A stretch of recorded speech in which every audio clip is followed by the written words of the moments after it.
कुठलीही निवडणूक आली की सगळ्या पक्षातनं आधी पुढे येतात ती स्वतः नेत्यांची नावं, नाहीतर मग त्यांच्या नातलगांची.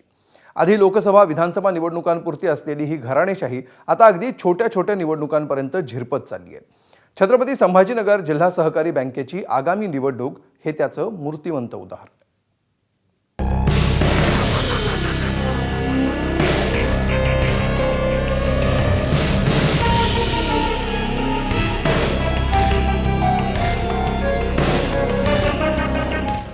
शेतकरी आणि ग्रामीण अर्थव्यवस्थेसाठी अतिशय महत्त्वाची संस्था म्हणजे जिल्हा बँक. मात्र छत्रपती संभाजीनगरच्या जिल्हा बँकेवर सर्वपक्षीय नेते मंडळी आणि त्यांच्या नातलगांचं इतकं अतिक्रमण झालंय की ही बँक सामान्य कार्यकर्ते, शेतकरी आणि सभासदांच्या आवाक्या बाहेर गेल्याचं चित्र आहे. संजय शिरसाट स्वतः आमदार आहेत, मंत्री आहेत आणि पालकमंत्री सुद्धा आहेत. त्यांची दोन्ही मुलं नगरसेवक आहेत. असं असताना सुद्धा जिल्हा बँकेच्या निवडणुकीत स्वतः शिरसाट आणि त्यांच्या मुलीनं अर्ज भरलाय.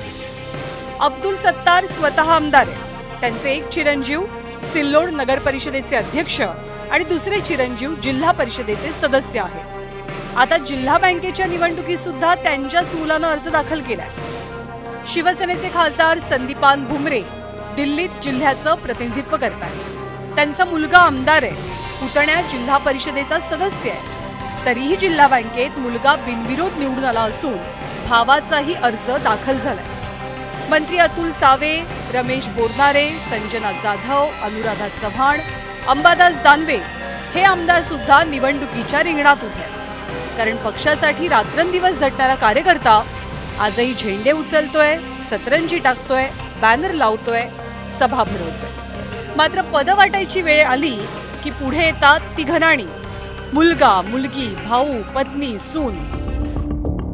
संजय शिरसाट यांची मुलगी हर्षदा शिरसाट, खासदार संदीपान भुमरेंचे भाऊ राजू भुमरे, खासदार डॉक्टर कल्याण काळे यांचे भाऊ जगन्नाथ, आमदार अब्दुल सत्तार यांचे पुत्र समीर, माजी आमदार नितीन पाटील यांच्या पत्नी अर्चना आणि पुत्र अर्जुन पाटील, माजी आमदार नामदेव पवार यांचे पुत्र सुमित, माजी आमदार शिवाजी काळे यांचे पुत्र रवींद्र काळे, माजी आमदार अण्णासाहेब माने यांची सून श्रद्धा माने, माजी खासदार साहेबराव डोणगावकर यांच्या सूनबाई देवयानी डोणगावकर हे नेत्यांचे नातलग जिल्हा बँकेच्या निवडणुकीच्या रिंगणात आहेत. आता प्रश्न असा आहे की खरं आमच्या जे तालुक्यातली लोक आहेत, आम्ही ज्यांचं प्रतिनिधित्व करतो, तर त्या लोकांचं सुद्धा आम्हाला सांगणं आहे की तुम्ही जरा जिल्हा मध्यवर्ती बँकेमध्ये जर गेलात तर निश्चित आमचे प्रश्न त्या ठिकाणी सोडवू शकाल.